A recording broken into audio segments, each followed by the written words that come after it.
Saya kasih kamu dua pilihan, menikah sama anak saya atau kamu saya bikin gila.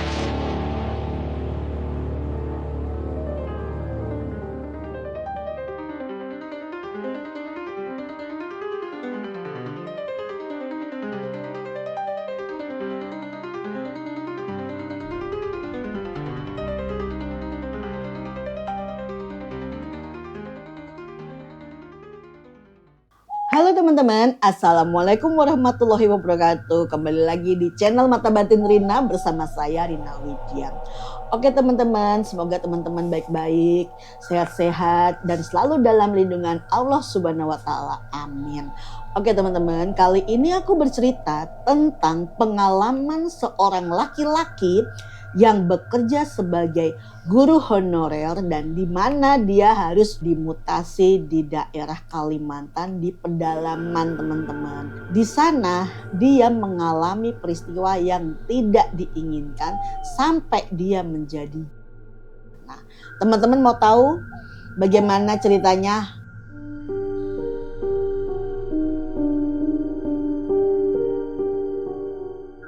Ini terjadi sekitar tahun 90-an teman-teman. Ada seorang pria bernama Imam. Sebut saja Imam supaya gampang ya teman-teman. Nah, Imam ini adalah anak pertama dari seorang janda yang jualan beras di pasar. Dan Imam ini mempunyai adik perempuan yang bernama Imah.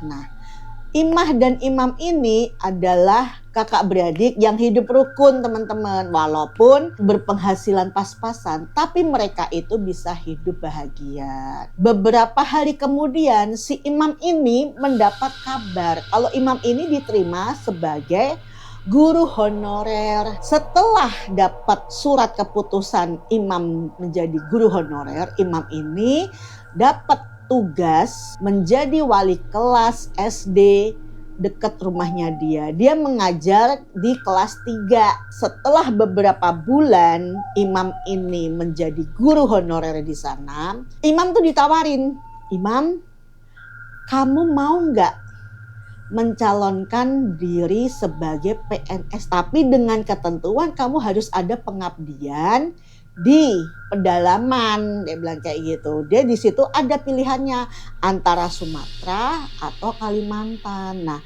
kebetulan yang di Sumatera ini udah full ya. Akhirnya mau nggak mau Imam ini dapat jatahnya di Kalimantan. Entah Kalimantannya di mana, yang saya tahu cuma Kalimantan doang teman-teman. Setelah Imam mendapatkan info itu, Imam ini bercerita sama ibunya. Nah, ibunya Imam tuh bilang, "Kenapa nak?" Dia bilang gitu, "Bu, saya ini dapat info dari kepala sekolah. Kalau ada lowongan jadi PNS, tapi harus ada pengabdian di pedalaman daerah Kalimantan. Ibu setuju nggak kalau saya berangkat?" kata Imam. Nah, setelah Imam bicara seperti itu, ada hati kecilnya ibu ini tuh kayak berat hati teman-teman. Kayak nggak ridho gitu loh, anaknya tuh pergi jauh kayak gitu tuh dia kayak nggak suka kayak gitu. Terus ibunya cuma bilang, "Kalau bisa di sini aja sih nak, sama saja kan ngajar," dia bilang gitu.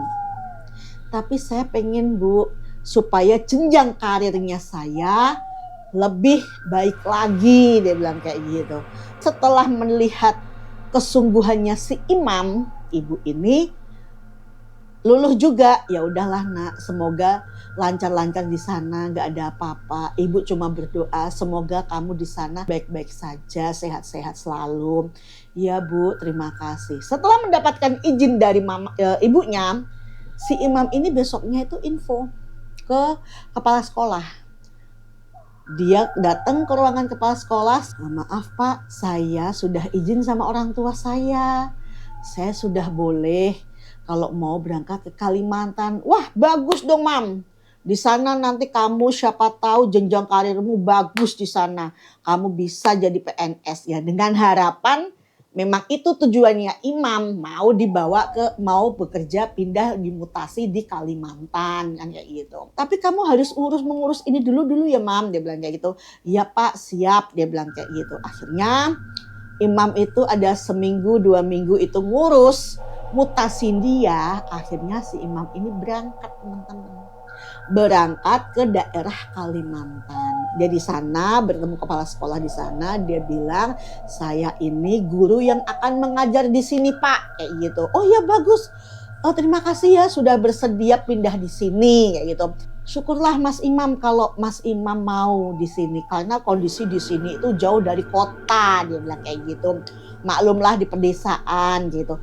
"Ya Pak, nggak apa-apa, di sini hawanya enak, asri," kayak gitu. Di situ basa-basi gitu kan dua orang itu dan ngobrol-ngobrol ringan. Akhirnya si imam ini ke mes. "Enak juga di sini," dia bilang gitu. Nah, si imam ini tinggal sendiri teman-teman di rumah itu sebagai rumah dinasnya dia gitu kan. Nah, akhirnya setelah berkemas, beristirahat, besoknya imam itu kembali ke sekolahan mulai mengajar gitu kan. Nah, pas waktu mengajar itu biasa-biasa aja teman-teman.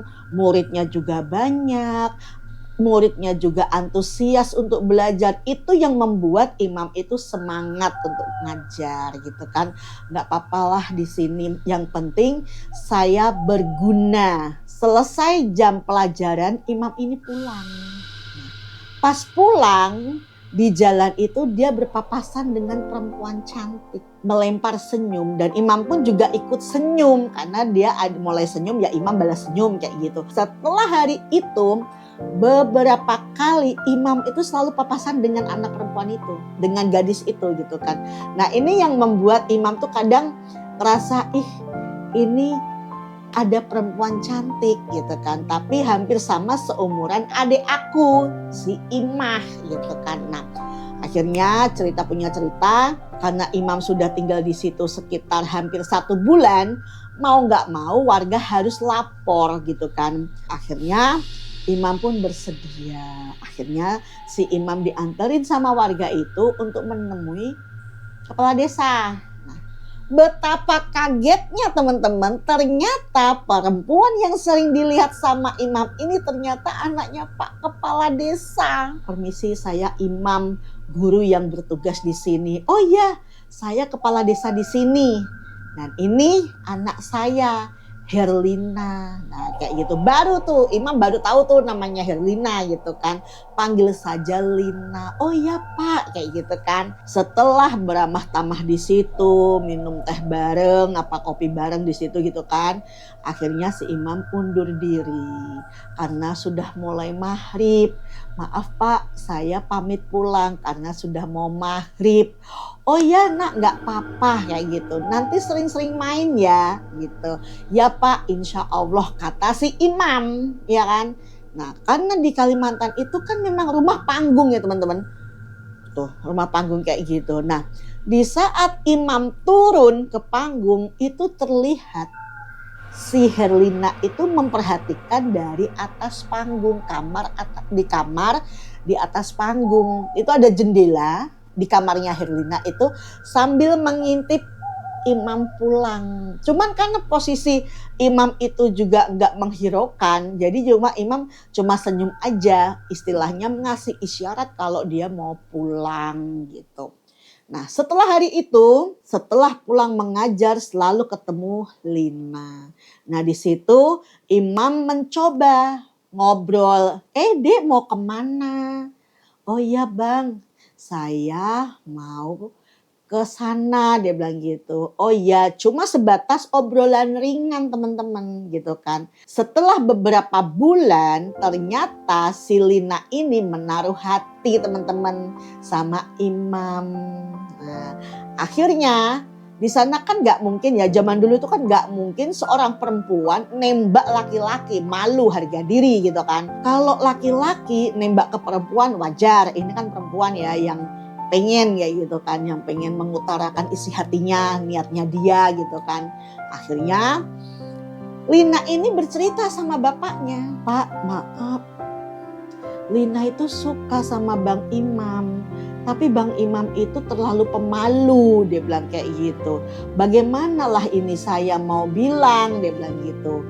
"Lah, kamu mau bagaimana?" "Iya Pak, saya pengen kasih tahu Bang Imam kalau saya tuh suka jatuh hati sama dia. Tolonglah Bapak bantu saya, itu kata Lina.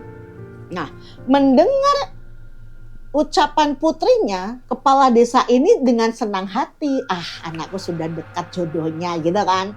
Akhirnya tanpa menunggu lama-lama, akhirnya si kepala desa ini menyuruh warga, salah satu warga untuk datang ke rumahnya Imam.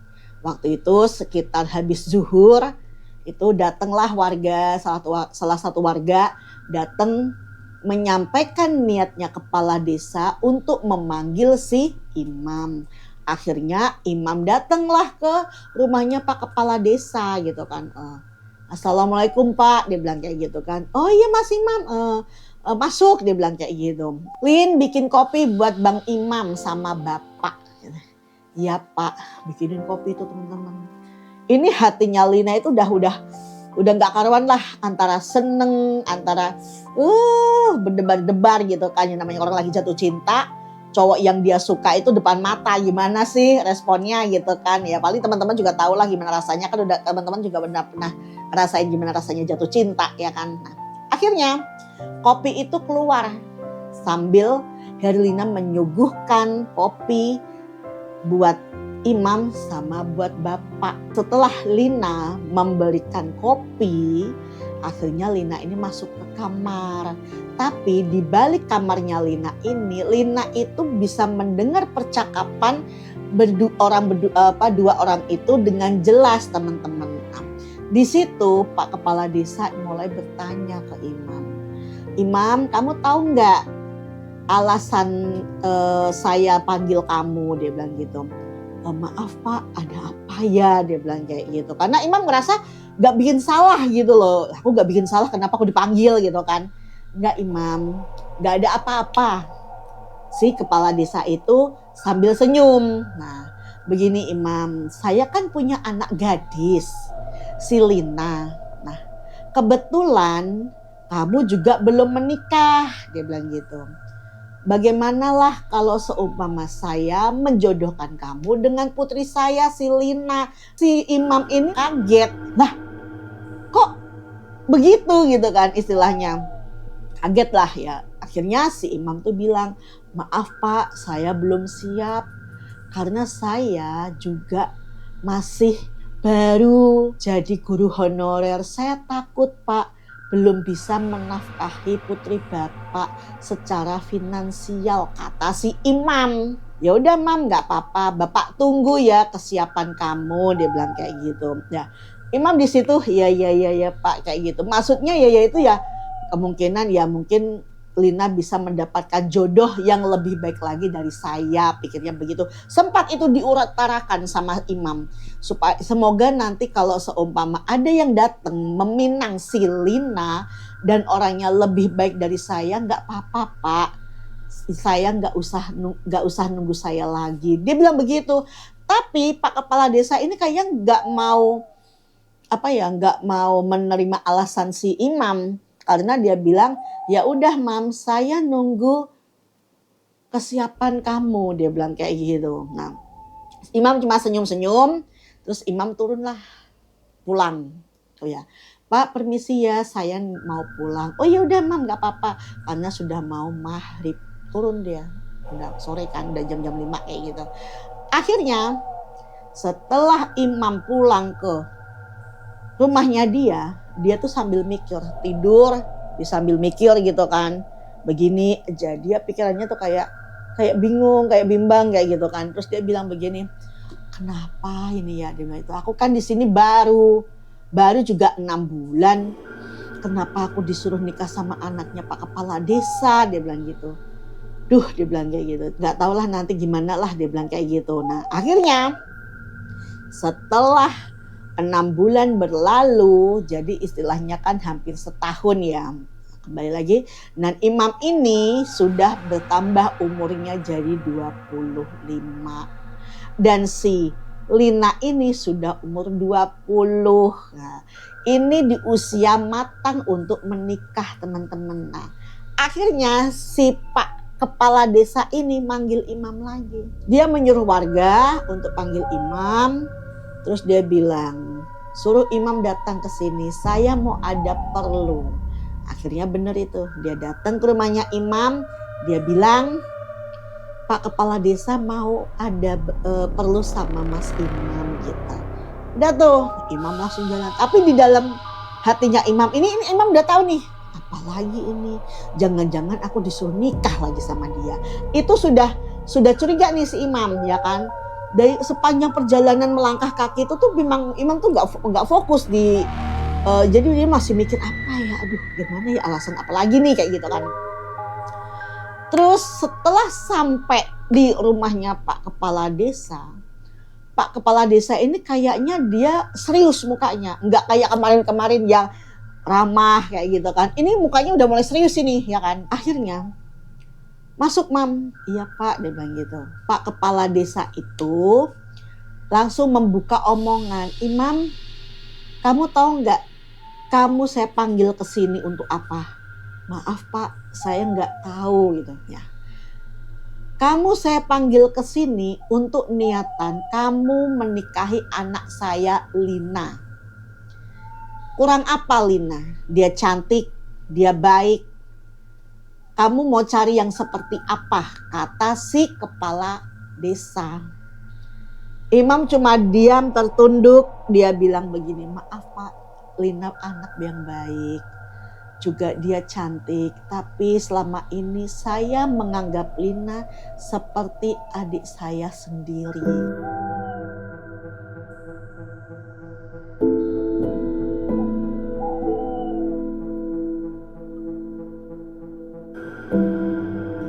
Karena seumuran sama adik saya yang di Jawa. Sedih itu si Lina dengar pengakuan si imam. Dan di situ Pak Kades pun juga sama, kesel. Karena lamaran 2 kali ditolak terus sama imam. Pak Kades langsung murka teman-teman. Imam, saya kasih kamu 2 pilihan, menikah sama anak saya atau kamu saya bikin gila. Itu imam itu gak bisa berpikir teman-teman. Dia cuma duduk diem gitu kan, dia nggak bisa berpikir karena itu seperti bukan tawaran, bukan pilihan, tapi itu ancaman teman-teman. Imam ini cuma bilang maaf Pak, saya nggak bisa, saya belum siap, dia bilang kayak gitu. Dan akhirnya imam ini pulang, maaf Pak permisi saya pulang ya, dia bilang kayak gitu. Kalau sekiranya apa yang disampaikan Bapak sudah selesai. Nah, ini di sini juga sama aja nih, si imam itu udah keburu kesel juga ya kan, dipaksa nikahin terus sama si Lina. Akhirnya imam ini ya udah cuek aja pulang lah kayak gitu. Nah, akhirnya sampai di rumah, imam ini mencoba untuk positive thinking. Udah nggak mungkin lah si kepala desa ini mau bikin saya gila, dia bilang gitu. Kan saya nggak jahat, kata si imam gitu kan. Ya udah tuh, terus akhirnya si imam ini tetap menjalani rutinitas mengajar teman-teman.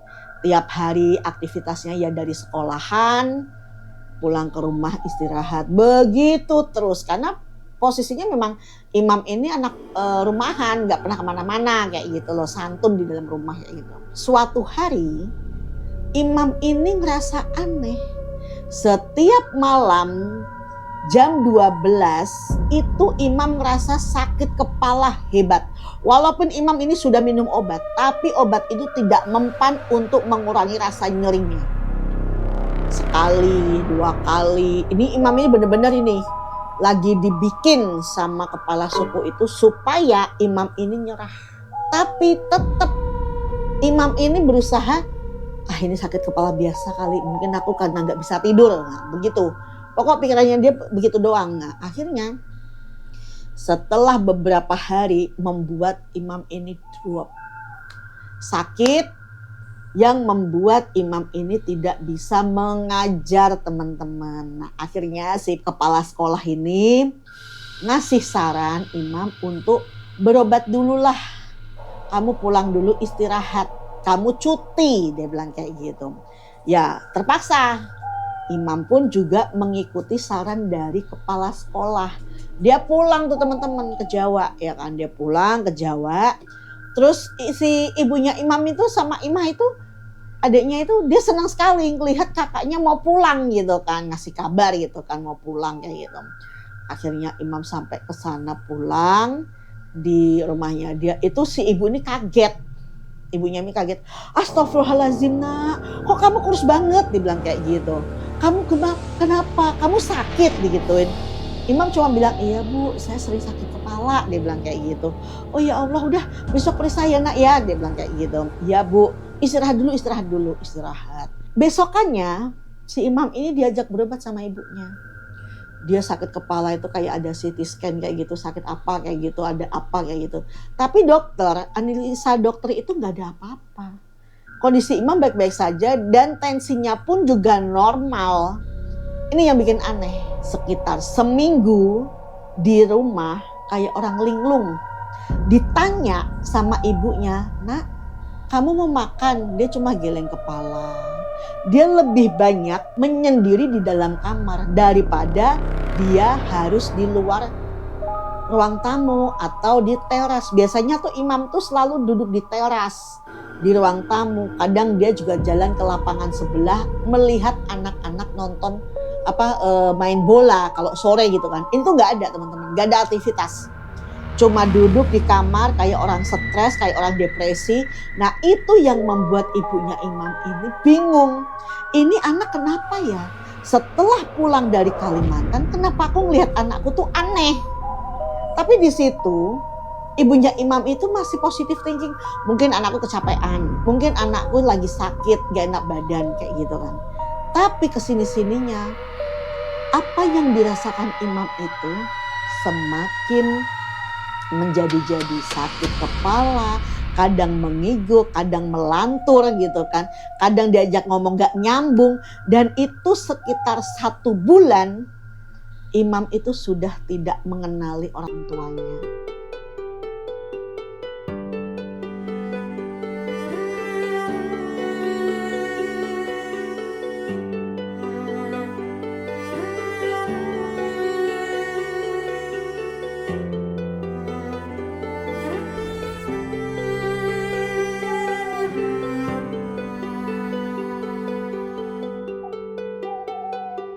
Dia istilahnya cuma tahu dia tinggal di situ, tapi dia diajak ngomong gak nyambung. Dia gak macem-macem, bukan kayak orang gila yang suka lempar batu atau lempar apa, itu enggak. Perilaku Imam ini juga sama seperti anak kayak gitu. Cuma duduk, diem, dia waktunya makan dia juga makan, waktunya dia istilahnya mandi-mandi, tapi diajak ngomong itu cuma sepatah 2 patah kata doang. Nah, dengan kejadian seperti itu, ibunya Imam ini ceritalah sama teman ngajinya dia, gitu kan. Bu, saya pengen tanya ke Pak Ustadz atau Pak Kiai lah, ibu punya kenalan enggak? Karena anak saya setelah pulang dari Kalimantan, perilakunya aneh. Nah, mendengar keluh kesahnya ibunya Imam, teman ngajinya bilang, ada bu, cobalah nanti kita ke sana, dianterin gitu kan. Bener teman-teman, hari itu tuh hari Jumat. Masih ingat itu hari Jumat gitu kan. Setelah sholat Jumat, ibunya Imam sama temannya itu datanglah ke rumahnya si Pak Kiai itu. Dia tanya di sana ya kan, Assalamualaikum Pak. Saya datang ke sini karena ada perlu, dia bilang kayak gitu. Perlu apa Bu? Masuk silahkan sini, dia bilang gitu. Karena melihat ibunya Imam ini kayak udah pasrah gitu kan. Jadi melihatnya tuh juga kasihan gitu kan. Maaf Pak Kiai, dia bilang gitu. Saya punya anak laki-laki, namanya Imam. Dia guru honorer Pak di sini. Dia dapat mutasi di Kalimantan, hampir setahun di sana. Tapi dia di sana itu karena sakit, makanya dia dapat cuti pulang ke sini Pak. Tapi setelah pulang di sini, yang membuat saya bingung, dia diajak ngomong gak nyambung Bu, Pak. Dia bilang kayak gitu. Dia diajak ngomong gak nyambung, terus suka ngelantur, kadang tiba-tiba marah, kadang tiba-tiba senyum-senyum. Diajak ngomong cuma sepatah 2 patah doang kayak gitu. Cuman anak saya itu gak brutal, maksudnya gak lempar batu, gak apa ya, nggak jahat, nggak usil sama orang, enggak. Dia seperti wajar kayak orang waras, dia bilang gitu. Tapi perilakunya ini kayak orang gila, dia bilang kayak gitu. Nah, dari kejadian itu, si Pak Yai itu bilang, sebentar ya Bu, Ibu ada fotonya, dia bilang kayak gitu. Kebetulan si ibunya Imam ini sudah bawa fotonya teman-teman. Karena zaman dulu itu kan belum ada handphone ya yang bisa buat menyimpan foto. Jadi memang temennya si ibunya Imam ini bilang, nanti bawa fotonya Imam ya Bu, biar dilihat sama si Pak Yai, dia bilang kayak gitu. Bener, pas dipegang itu fotonya si Imam begini, astagfirullahaladzim. Pak Yai bilang begitu, kenapa Pak? Maaf Bu, dengan berat hati saya mau kasih tahu, anak ibu sudah kena guna-guna daerah sana. Hancur hatinya ibu. Iya Imam. Terus gimana Pak Yai? Apa masih bisa ditolong gitu kan? Maaf Bu, kuat banget ini, dia bilang gitu. Karena sudah menjadi apa ya istilahnya tuh guna-gunanya ini sudah apa ya sudah tertanam di tulang, dia bilang kayak gitu. Jadi susah untuk disembuhkan, dia bilang kayak gitu. Dari situ ibunya Imam nangis sejadi-jadinya teman-teman. Sejadi-jadinya. Dengan kejadian ini, ibunya ini benar-benar pasrah. Ya Allah, kalau memang ini sudah kehendak-Mu, aku terima ya Allah, dia bilang kayak gitu. Tapi Imam ini walaupun dibilang dia gila, dia ini kalau disuruh ibunya angkat beras itu bawa ke pasar, dia bilang kayak gitu. Itu bisa loh si Imam. Jadi dibilang gila ya. Ya gimana ya? Dia nggak gila beneran. Nah, terus kalau seumpama dibilang waras, ya dia kadang ketawa, kadang dia ngamuk, nggak terkontrol kayak gitu kan. Jadi ya nggak tau lah, mungkin teman-teman juga bisa ngerti lah apa yang aku sampaikan ini gitu kan. Si ibunya Imam ini pulang ya kan, dengan berat hati ibunya Imam ini ngasih tahu adiknya si Imam tentang kondisinya Imam gitu loh. Nah di sini Imah ini benar-benar terpukul karena dia punya kakak yang tadinya baik, yang ramah, yang perhatian, yang peduli sama keluarga, tiba-tiba pulang dari merantau jadi gila, linglung. Nah, sampai di situ teman-teman cerita yang dikirim dari temen aku. Semoga mudah-mudahan Imam itu bisa sembuh. Kita doain bareng-bareng ya teman-teman. Walaupun pada dasarnya Pak Yai tadi udah bilang itu gak bakal sembuh. Ya semoga saja keluarganya Imam juga bisa menerima keadaan Imam yang sekarang. Oke teman-teman, jika teman-teman suka video ini, tolong pencet like dan subscribe dan nyalakan notifikasinya supaya tidak ketinggalan cerita Mata Batin Trina. Oke teman-teman, terima kasih sudah menonton. Assalamualaikum warahmatullahi wabarakatuh.